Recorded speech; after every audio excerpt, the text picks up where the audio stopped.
امروز آموزش شیرینی نارگیری فوق‌العاده و نرم و خوشمزه داریم.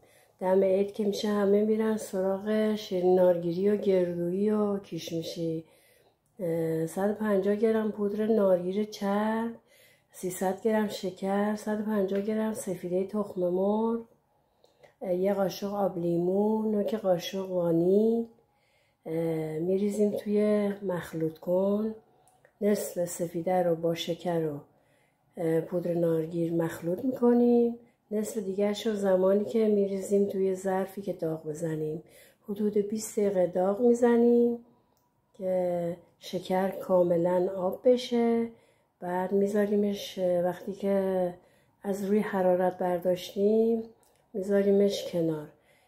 آب لیمو، 1 قاشق آب لیمو با وانیل و نوک قاشق وانیل اضافه میکنیم و روشو میپوشونیم که رو نبنده. حدود 2 ساعت و دمای محیط خنک بشه.